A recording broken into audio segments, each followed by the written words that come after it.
Marty. Get another one at the desk. Okay. All right. Yeah. Speaking from my heart, having said that there's no finer way to start a day with a group such as us staying up in the Galilee than on the grounds of Mount Beatitudes. I freely admit it's also not a bad gesture to conclude a day. You have a tendency to beat the heat, beat the crowds.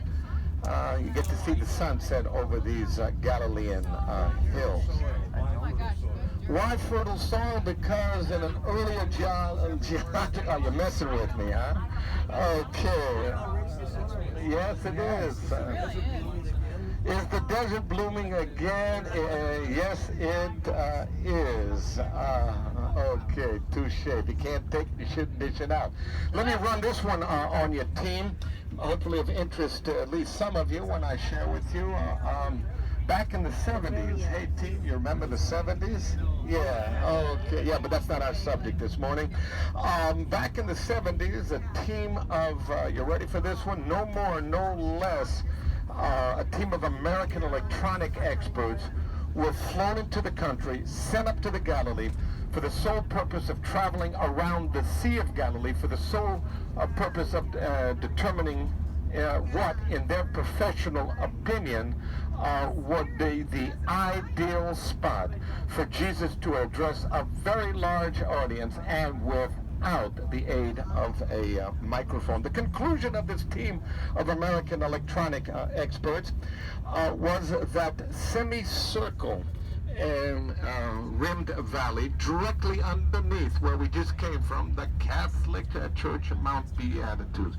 Well, be that as it may, what we don't know is, we don't know if that team of American electronic experts were devout practicing Roman Catholics. We don't know that. But having just come from there with the worship service and the singing and the performing, you just came from the absolute most exquisitely beautiful panoramic spot looking back down on the Sea of Galilee. Amen. Okay, those of you keeping a diary, our next stop, if you're looking for it on your map, it's known as Tapcha. Let's see, Tapcha is both the Arabic pronunciation and abbreviation of the original Greek word heptagon. If translated literally means the number 7. Now don't let that tidbit of information confuse you. It has absolutely nothing to do with any of Jesus's various and sundry miracles, no, but rather this time everything to do with the 7 freshwater springs that surface at this corner and flow into the lake. Okay, as Dove now comes around the curve, lift your eyes, the crest above us, once again for your orientation. That's part of that open field directly underneath the Catholic Church of Beatitudes.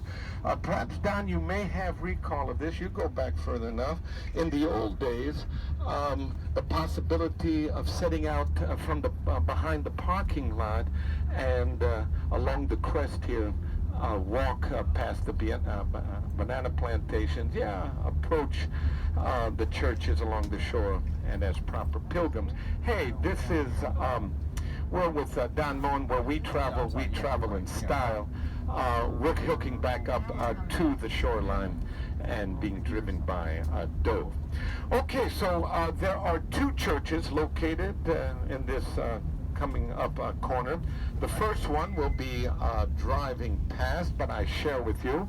That is the the Benedictine Church to mark their preferred site of Jesus' miracle of the feeding of the 5,000. Now, you know, I looked this up last night, but feeding 5,000 with how many loaves were they?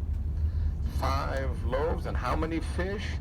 2 fish. So the name of this church, well, it goes by all of the above, the church of the multiplication, the church of the 5,000, the church of the first feeding, or simply stated, the Church of the Loaves and Fish. No, we're going to go to the adjoining adjacent church. This one, Franciscan Catholic. They give it a number of names. The Church of St. Peter, the Chosen, the Primacy of St. Peter. I think you would know and appreciate this site simply as the landing place of Peter. Gospel of John, chapter 21. The epilogue chapter, the closing chapter. The scene, I refresh your memories, represents all of the above. Jesus' third and final resurrected appearance to his disciples. A second covenant meal shared between his disciples, a meal of love and reconciliation, and where Peter stops being a fisherman and becomes exactly fisher of men, a full-time, full-fledged missionary.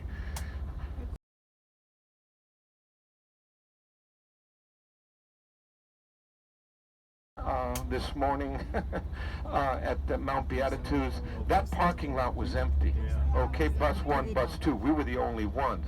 And then, of course, the mayhem getting out.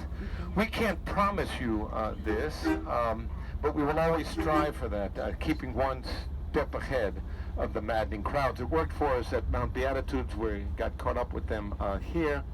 And while Dove is jostling for position here, okay, I just want to make the comment, the thought out loud. You know, for us, it's not enough that we take you to all the sites on the itinerary. Been there, done that, scratch it off, let's move on. No, that's not our objective this week. You've come too far, at too much effort, too great a cause to be taken to these places and pushed and shoved and you know, dragged by your tour guide. Our mission will not be complete until we not only bring you to these sites, but if only minimalistically allow you the conditions to appreciate the site and come away with a feeling for the site. Okay, surf's up, time's a wasting. Headsets on, follow me to your right. Be careful where you step.